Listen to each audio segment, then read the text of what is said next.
본문에 등장하는 삼손은 제12대 사사입니다. 사사라는 것은 이스라엘에게 세금을 걷어서 나라를 군사를 동원해서 강력하게 그 나라를 운영하는 왕이 있기 전에 이스라엘 12지파 가운데서 하나님께서 유능한 자를 뽑아가지고 이스라엘 지파를 다스리게 했던 시대를 바로 사사 시대라고 합니다. 그런데 삼손은 제12대 사사입니다. 그런데 삼손에 관한 기록이 사사기 13장에서부터 16장까지 나오는데, 여러분이 늘 사사기를 읽을 때마다 이게 무슨 사사야?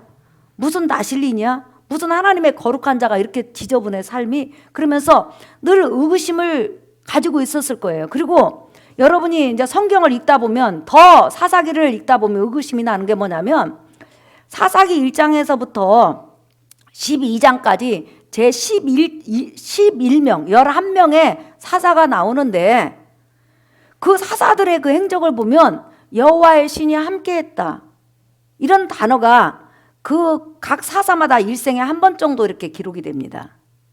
그리고 기록 안 되는 사사들도 있어요. 물론 하나님의 신이 함께했죠. 그런데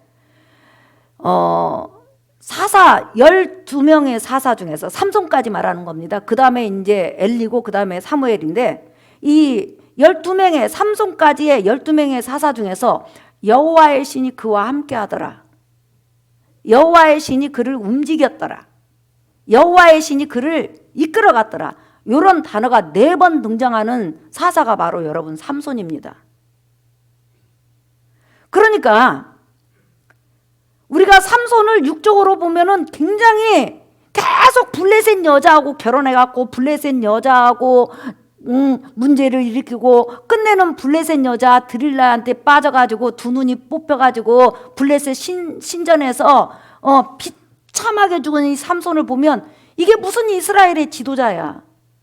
왜 이런 지도자한테 성령이 역사를 할까 하면서 삼손에 대해서 굉장히 의구심을 갖게 되고, 저도 처음에 육적으로 성경을 봤을 때는, 그리고 배경을 알지 못했을 때는 이 삼손에 대해서 이걸 지도자로 인정을 해야 돼, 말아야 돼, 내가 이 삼손을 지도자로 받아들인다는 것이 참 어려웠습니다.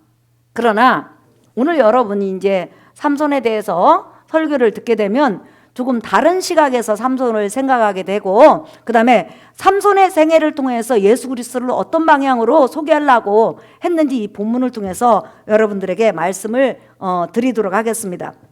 여러분, 삼손이 태어나기 전과 태어난 이후에, 그러니까 이 세상이 창조된 이후에 삼손처럼 힘이 센 자가 없었습니다.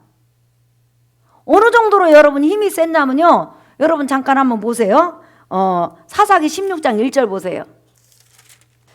삼손이 가사에 가서 거기서 한 기생을 보고 그에게로 들어갔더니, 시작, 가사 사람들에게 삼손이 왔다고 알려지매 그들이 곧 그를 에워싸고 밤새도록 성문에 매복하고 밤새도록 조용히 하며 이르기를 새벽이 되거든 그를 죽이리라 하였더라. 삼손이 밤중까지 누워있다가 그 밤중에 일어나 성 문짝들과 두 문설주의 문빗장을 빼어가지고 그것을 모두 어깨에 메고 헤브론 앞산 꼭대기로 가니라 그랬어요. 여러분 잠깐 지도를 한번 보여주실래요? 지금 삼손이 가사라는 지방을 갔습니다. 가사라는 지방을 여러분 라인을 좀 그셔주세요. 예, 보이시죠 여러분, 빨간 거. 가사에서 저 헤브론까지는요 적어도 아무리 안 걸려도 수백 킬로입니다. 100킬로 이상이 걸린단 말이에요. 그런데 삼손이 가사의 성문이면 그 당시 철로 만들어졌습니다. 그리고 성문 높이가 아무리 못돼도 7m 이상은 돼요. 7m에서 15m. 그런데 여러분이 아시다시피 성문이 하나로 되어 있는 것이나 문짝이 2개 또 하나로 됐다고 해도 어마어마하게 큽니다. 왜냐하면 전차들이 지나가야 되기 때문에. 그런데 철로 된 성문, 그 다음에 문 설주, 또 문 빗장, 이게 어마어마한 무게예요. 수백 킬로 되는 그런 그것을 성문을 통째로, 그 새로 된 성문을 통째로 빼고 문빗장을 빼고 문설주를 빼가지고 여러분 그걸 짊어지고 가사에서 헤브론까지 수백 킬로 떨어진 곳에 간 것 보세요. 사실상 수십 명이 그걸 이동해야 되잖아요. 마차를 가지고. 그런데 혼자 번쩍 어깨다 메고 갔으니 이것은 인간이 아니에요. 그러니까 인간이 가질 수 없을 만큼 어마어마한 그런 힘을 가진 자라는 거예요. 그러니까 이 세상에 태어난 인간 중에서 그런 힘을 가진 자가 없어요. 근데 이 힘이 바로 나실린 하나님 앞에 받쳐져 가지고 하나님 앞에 자라면서 하나님께서 은사로 주신 그 능력이에요. 사람마다 말을 잘하는 은사, 뭐 지혜가 있는 은사, 이렇게 우리 철웅이 집사님처럼 찬양을 잘하는 은사, 우리 믿음이 집사님처럼 반주를 잘하는 은사, 여러 가지가 은사가 있잖아요. 은사마다. 그런데 삼손에게는 구약시대 때 그렇게 초인적인 힘을 주신 거예요. 이런 힘을 여러분 우리가 구경해냈어요. 그 다음에 삼손이 여러분 얼마만큼 빠르고 민첩한 줄 아세요? 삼손이 여러분이 아시다시피 소라 땅에서, 삼손은 소라 땅이에요. 그런데 딥나는 원래는 단지파에 속했는데 블레셋이 지금 삼손이 사사로 했을 때 장악을 하고 있었습니다. 40년을 다스렸어요. 그런데 그때 거기 가서 결혼식을 하면서 나중에 결혼 예물로 친구들에게 선물로 아스골론 남자들 30명을 죽입니다. 그러면 아스골론이 여러분 어느 정도까지 뭐냐면 한번 보세요. 딥나에서 우리가 지명을 보면 저기 딥나 있죠. 딥나에서 아스글론이 어디예요? 지도만 봐도 엄청나게 먼 거리라는 거 알 수 있죠. 거기까지 순식간에 날아갔는지 쫓아갔는지 뛰어갔는지는 모르지만 엄청나게 민첩하고 빠릅니다. 거기까지 가가지고 순식간에 아스글론에 있는, 다시 말하면 여러분 보면 가사, 아스글론, 에스돗, 에글론, 가드, 이것은 블레셋 5 이성 국가입니다. 거기 가가지고 순식간에 가가지고 남자 3명을 죽이고 여러분 옷을 뺏어다가 부인 될 사람 그 친구들에게 준 것을 여러분이 읽었을 거예요. 그런데 그것도 모자라서 여러분 여우 잡기가 얼마나 힘듭니까 여러분? 사막 여우가 얼마나 빨라요 여러분. TV 한번 보세요. 얼마나 빠른지. 그런데 그 사막 여우를 300마리를 잡습니다. 그러니까 여우보다 빠르니까 그렇게 많은 여우를 잡죠. 예를 들어서 한두 마리를 잡는 것은 이해가 가지만 300마리 여우를 그러니까 온 들판을 다 다니면서 여우를 찾은 거지. 여우 300마리가 모여가지고 나 잡아봐라, 내가 너한테 잡혀줄게, 이렇게 하지는 않는다는 거죠.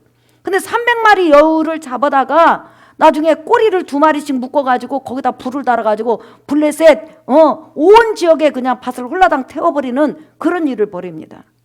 그 다음에 그 정도가 아니에요. 삼손이 어느 정도로 용맹하고 싸움을 잘하냐면 사람을 죽일 때 나귀턱뼈를 가지고 1000명을 죽여요. 한꺼번에 나귀턱뼈 하나 가지고. 그런데 여러분 전쟁을 하다 보면 우리 남자분들은 군대를 다 갔다 오셔서 이해가 갈 거예요.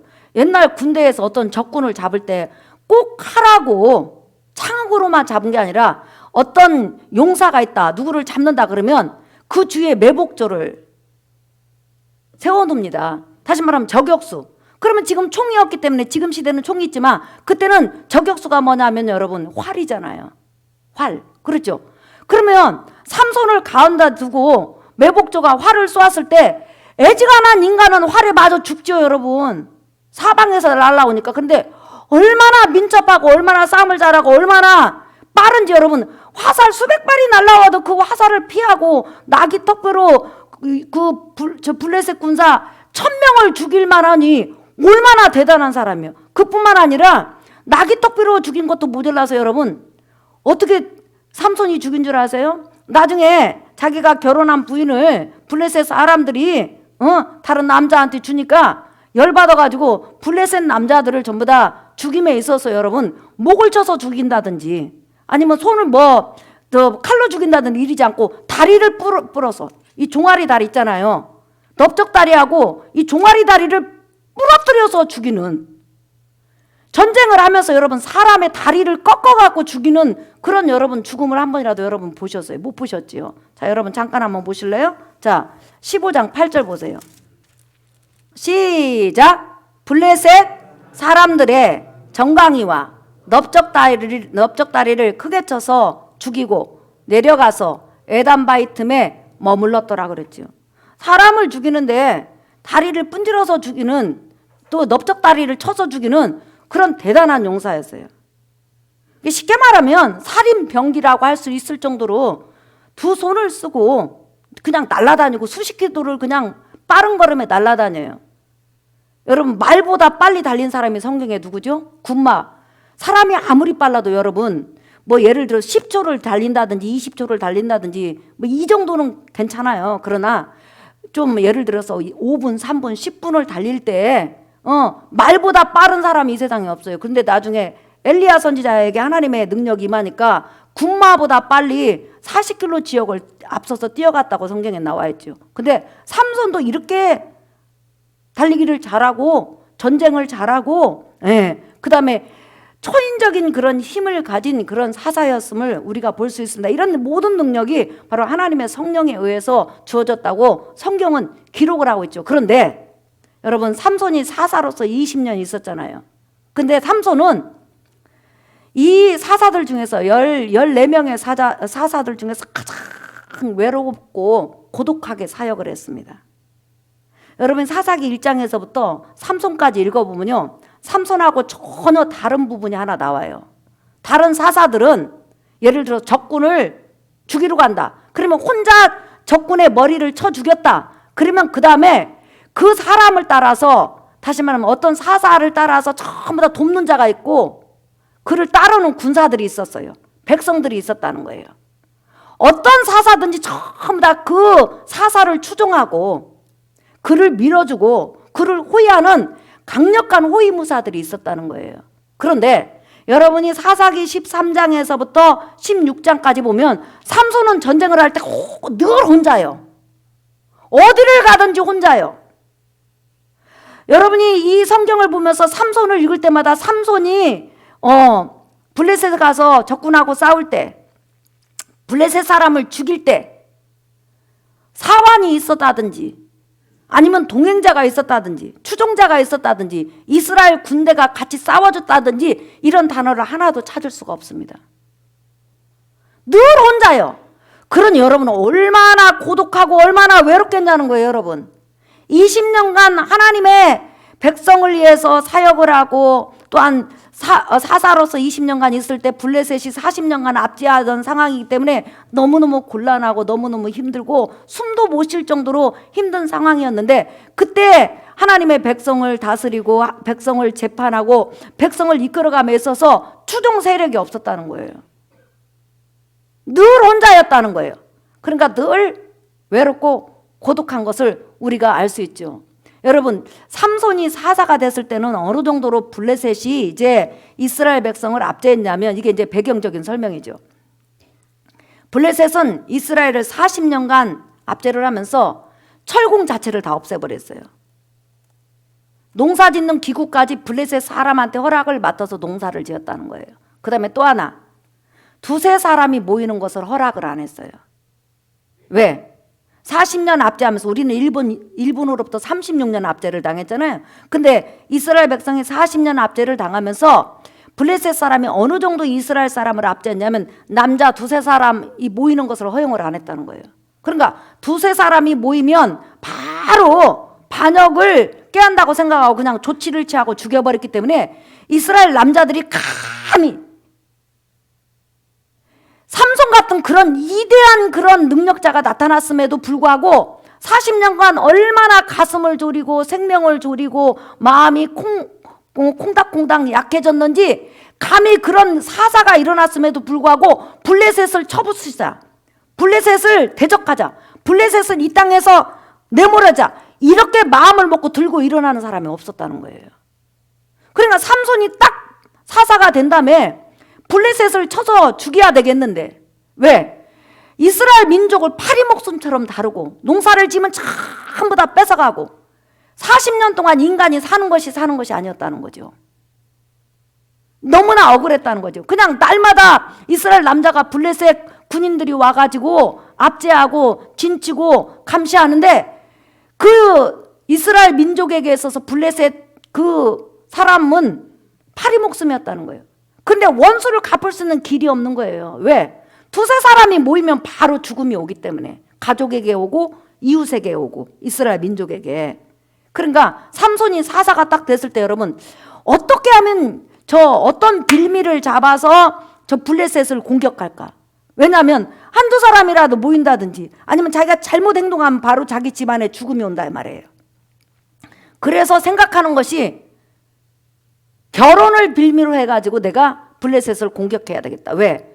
압제를 당하는 남자하고 압제를 하는 민족의 여자가 결혼하면 그 압제하는 블레셋 민족이 삼손을 얼마나 무시할 거 아니에요. 그리고 여러 가지로 요구할 거 아니에요. 그러면 그것을 빌미를 잡아가지고 내가 블레셋을 공격하면 빌미를 잡혔기 때문에 그 블레셋 군사가 삼손은 괴롭혀도 이스라엘 민족은 괴롭히지 않을 거라는 그런 기발한 아이디어를 생각했는데 그 기발한 아이디어가 하나님의 성령이 주셨다고 성경은 분명히 말을 하고 있어요. 자, 여러분 한번 보세요.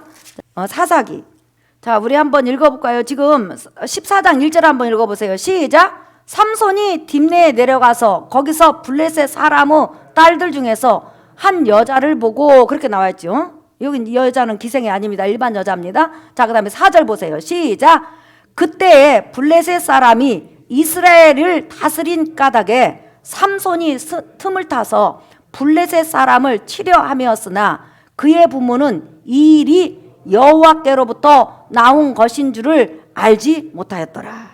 이해가 가십니까, 여러분? 예. 그래서 결혼을 빌미로 해가지고 이제 블레셋을 공격할 빌미를 잡은 거예요. 그러면 자기 부모에게도 자기 형제에게도 자기 동족에게도 피해가 가지 않는 상태에서 블레셋을 공격할 수 있단 말이에요. 그런데 아니라 다를까 결혼식 때 여러분 문제가 생겼어요. 갑자기 수수께끼를 냈는데 블레셋 사람들이 자기 그 블레셋 여자 부인을 이용해 가지고 수수께끼를 억지로 풀게 하고 그것을 통해서 삼손은 수십 킬로 떨어진 아스글론까지 가고 블레셋 남자를 죽여가서 옷을 구해다가 그 블레셋 여자의 30명 들러리에게 주었어요. 주었을 뿐만 아니라 그것을 통해서 화가 나니까 이제 왔어요. 자기 이스라엘 땅으로 돌아왔단 말이에요. 돌아온 사이에 그 블레셋 여자의 아버지가 그 여자를 삼손의 부인을 삼손의 허락도 없이 삼손이 이미 지참금을 다 냈는데 블레셋 남자한테 준 거예요. 그때 삼손이 여러분 화가 나가지고 어떻게 되겠어요? 여우를 잡아다가 그냥 블레셋 온 밭을 다 불질러 버리고.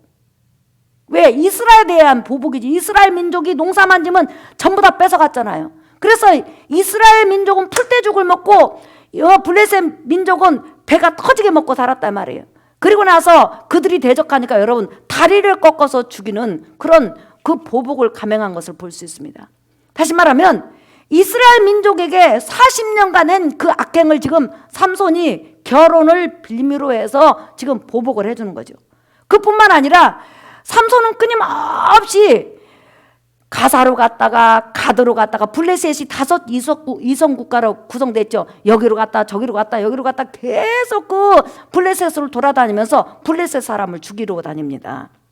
어떤 빌미를 잡아가지고. 예. 그런데 문제는 그 정도로 용사가 나타났다면 지금 유다 백성뿐만 아니라 이스라엘 백성이 일어나야 되잖아요. 일어나지 않아요.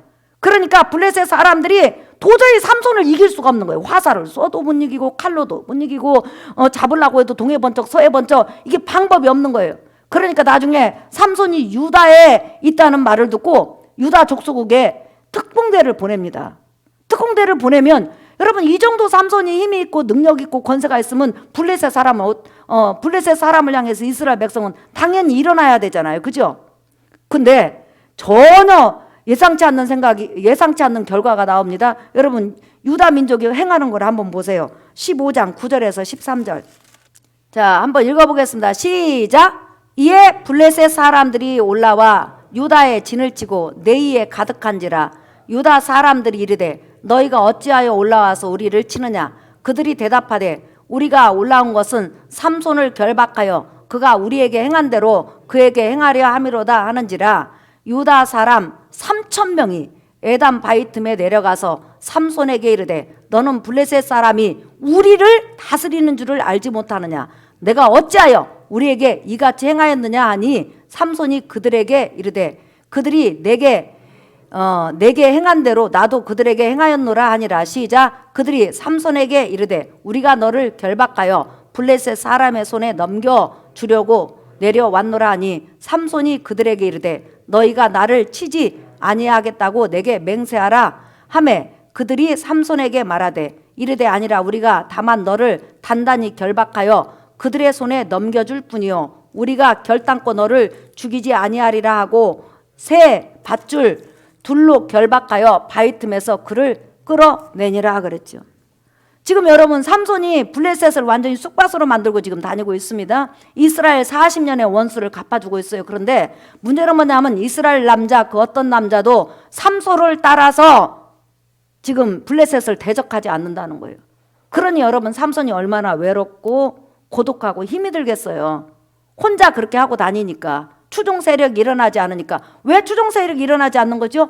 너무나 블레셋한테 기가 눌려가지고 무서워서 아예 감당을 못하는 거예요. 지금까지 여러분 이스라엘 역사상에 이런 역사가 있었냐는 거예요. 지도자가 일어나면 3,000명이 됐든 5,000명이 됐든 300명이 됐든 일어나서 도와줬잖아요. 근데 삼손 때는 워낙 블레셋 기에 눌려가지고 일어날 생각을 못해요. 그리고 나서 3,000명 유다 사람 3,000명이 모여서 하는 짓이 뭐냐, 삼손을 단단히 결박해갖고 블레셋 사람한테 넘겨주자 그래가지고 블레셋 사람이 혹시 우리를 괴롭히면 안 되니까 그냥 삼손 하나가 죽게 만들어 버리자 하고 삼손을 그냥 블레셋 사람한테 단단한 밧줄 2개로 꽁꽁 묶어갖고 넘겨줘요. 그러면 하나님이 안 도와주면 어떻게 될까요 여러분? 삼손은 죽어야 된다는 거예요.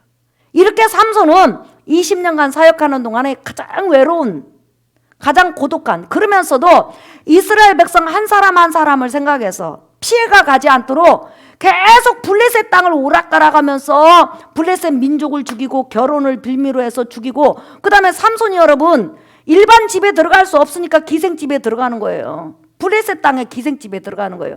기생하고 잠을 잤는지 안 잤는지 그것은 우리가 알 수가 없지만 기생집에 들어갔어요. 그리고 나서 새벽에 블레셋 사람이 삼손을 죽이려고 하니까 밤중에 여러분 일어나가지고 성문을 들고 와버리잖아요. 그러니까 성 자체를 무너뜨려 버렸다는 거예요. 성문이 무너지니까.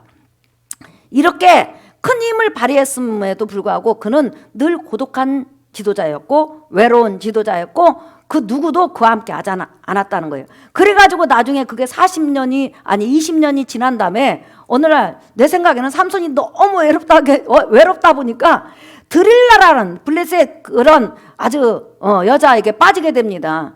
그리고 나서 빠지게 돼가지고 그 여자에게 나실린 삶을 여러분 공개하게 되고 나실린 삶을 포기하게 되므로 비참하게 블레셋에서 죽임을 이제 당하게 되는데, 죽을 때도 여러분 다시 하나님 앞에 회개함으로 하나님 내가 눈이 빠져갖고 더 이상 사역을 못하니까 지금 이렇게 신전에서 블레셋 사람들이 자기 신을 찬양하고 다 모였고 블레셋 5 이성국가에 그런 지도자들이 모였으니까 내가 이 블레셋 사람하고 함께 죽기를 원합니다 해갖고 지붕에 3,000명이 있고 밑에는 얼마나 많은 사람이 있겠어요. 그래서 나중에 블레셋 5 방백뿐만 아니라 수를 헤아릴 수 없는 사람하고 삼손이 마지막으로 죽음을 당합니다. 그런데 죽임을 당할 때도 혼자 죽는다는 거예요.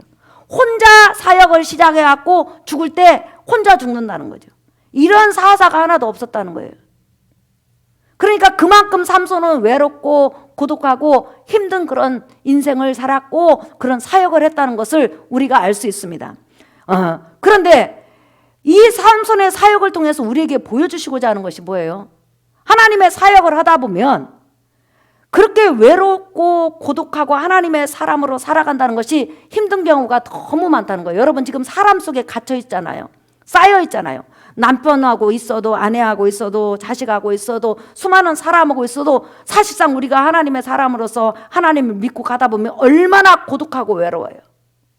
내가 주의 일하면 사실상 삼손을 후원하는 자는 하나님의 성령밖에 없었어요. 그래서 삼손 생애에 다른 사사에게 전혀 나타나지 않는 하나님의 신이 함께했다라는 것이 4번이나 등장하는 거예요.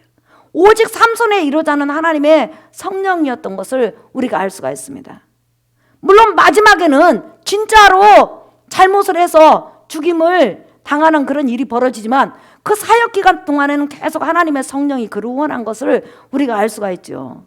네. 그래서 이렇게 우리가 하나님의 사람으로서 살다 보면 사실 너무나 고독하고 너무나 외롭고 힘이 들지만 삼손이 그 길을 포기하지 않고 갔듯이 여러분도 잘 가시는 여러분 되시기를 예수의 이름으로 축복합니다. 그뿐만 아니라 우리 예수님께서 이 땅에 오셔서 3년 반 동안 사역을 하시는데 여러분 십자가에서 죽으실 즈음에는 겟세마네 동산에서 기도할 때 제자들이 다 버리고 홀로 기도하잖아요.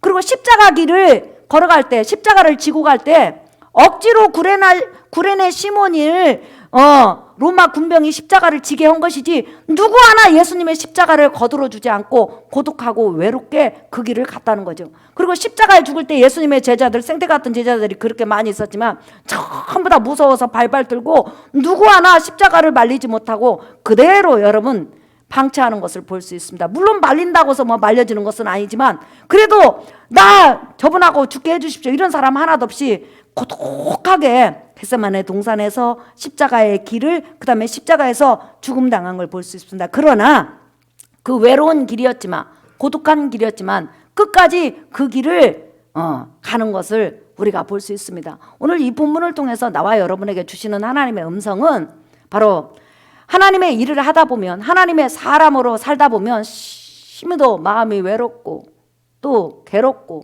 힘들고 고독하고 쓸쓸하고 때로는 어디에 마음을 두지 못할 정도로 홀로 서 있다는 그런 기분이 많이 든다는 거예요. 그러나 사실은 삼손은 혼자가 아니었고 하나님의 성령이 늘 함께 했다는 거.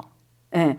그렇다면 예수 믿고 거듭난 우리도 때로는 나 혼자인 것 같고 세상에 버려진 느낌 같고 세상에 많은 사람에게 쌓여있지만 여전히 나는 외로운 존재라는 거 여러분 느낄 거예요. 그러나 외로운 존재지만은 하나님은 하나님의 성령을 통해서 영원토록 여러분과 동행하고 있음을 믿으시기를 예수의 이름으로 축복합니다. 사람의 눈으로는 외롭지만은 또한 사람의 마음으로는 외롭고 고독해요. 그러나 여전히 여러분은 하나님의 도움을 받는 자요, 하나님의 성령이 함께하는 자요, 하나님의 성령이 여러분과 여러분 안팎에서 여러분을 떠나지 않는다는 그 믿음을 여러분이 가지시기를 예수의 이름으로 축복합니다. 여러분 시편 102편에는 이런 말이 기록되어 있어요. 시편이라는 것은 이중적 예언이 들어있는데, 다시 말하면 그 당시 사람하고 예수님을 향해서 적용되는 이중적 예언이 들어있는 거죠. 시편 102편 한번 보세요.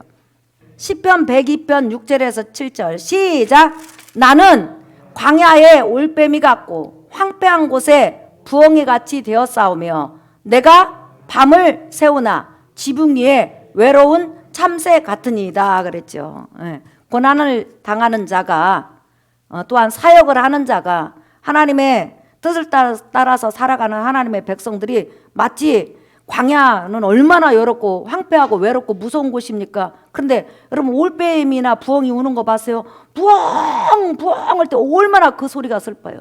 그렇게 우리가 이 세상을 살아가면서 사실상 외롭고 힘들고 어렵고 홀로 된 기분이 많이 들지만은 사람은 내 마음을 다 채워주지는 못해요. 하지만 하나님께서 하나님의 성령을 통해서 늘 여러분과 함께 하시고 또한 삼일째 하나님께서 생활 곳곳에서 여러분의 손을 잡아주시고 여러분 동행한다는 걸 꼭 기억하시고 여러분이 혼자가 아니라는 그런 믿음을 가지고 살아가는 여러분 되시기를 예수의 이름으로 축복합니다. 하나님의 사람은 하나님이 놓지 않는다는 거, 여러분 생애를 마감할 때까지 하나님이 동행하신다는 거, 하나님의 성령이 후원하신다는 걸 꼭 기억하셔서 이번 한 주간도 나는 홀로 아니다, 나는 여전히 외로움을 느끼고 쓸쓸함을 느끼고 혼자 광야에서 서 있는 같은 그런 느낌을 여러 번 하루에도 몇 번씩 받지만은 그래도 나는 버림받은 자가 아니라는 그런 믿음을 가지고 살아가는 여러분 되시기를 예수의 이름으로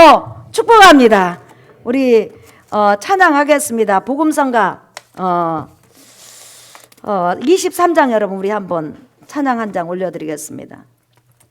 아무리 큰 능력이 있고 아무리 싸움을 잘하고 수십 킬로를 바람처럼 달리는 삼손이었다 할지라도 그는 늘 고독하고 외로운 그런 삶이었습니다.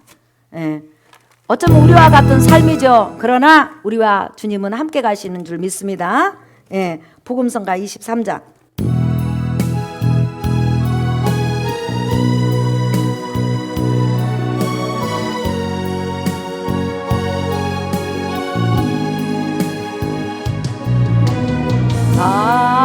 갑니다 이 길은 주님 주신 생명의 길을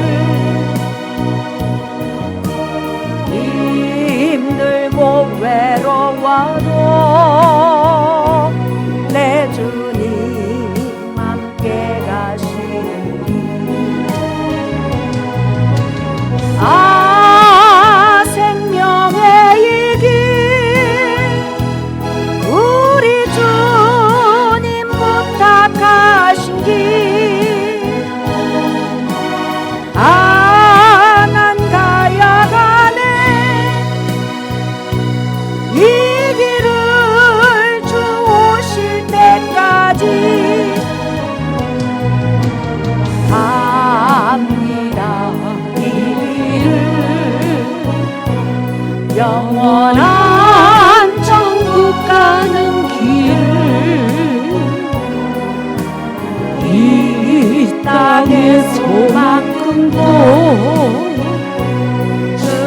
주님만을 따라가는 길.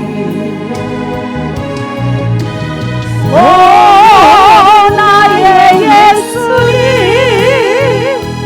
주님 뜻 이루게 하소서. 오 나의 예수님 주님만 따르게 하소서. 눈물로 짚으려 울며 울며 열매 맺으며 그날에 추수할 때 주님 내게 상 주시리라. 난 가렵니다. 주님 부탁 이룰 때까지 난 가렵니다.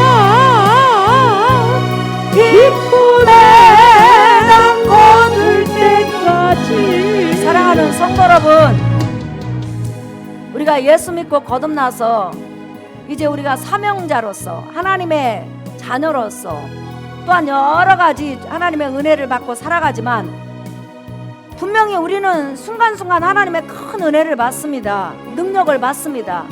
역사를 받습니다. 그런데 우리는 여전히 사람 속에 쌓여있지만 고독하고 외롭고 힘이 들고 때로는 훨훨 허허벌판에 나 혼자 있는 느낌이 들 때가 너무나 많이 있습니다. 마치 세상에서 버려진 자처럼 그렇게 외롭고 고독할 때가 많이 있습니다. 그러나 여전히 우리 주님은 여러분과 동행하시고 함께 있다는 것입니다. 바로 삼손의 생애를 통해서 보여주고자 했던 것이 바로 그 부분입니다. 우리 이 시간 기도할 때 주님, 나는 버림받은 자 같으나 버림받은 자가 아니요 외로운 광야에 있는 자 같으나 여전히 하나님의 성령과 삼위일체 하나님이 나와 함께 하시고 여전히 나는 세상 사람으로부터 따돌림 당하는 사람 같으나 여전히 나는 하나님 앞에 사랑받은 사람입니다. 삼손이 기대고 이루어받을 자는 하나님밖에 없었던 것으로 나의 의지와 나의 소망과 힘은 하나님밖에 없습니다. 내 일생 동안에 나의 힘이 되어주실 하나님을 찬양합니다. 그 하나님을 의지하고 가겠습니다. 외롭고 고독하지만은 이 길 잘 가게 하시고 훗날에 상 받게 하시고 하나님께서 나의 삶을 도와주셔서 한 주간도 승리하게 도와주옵소서. 자, 우리 이 시간 주여 두 번만 부른 다음에 통성으로 기도합니다. 주여 주여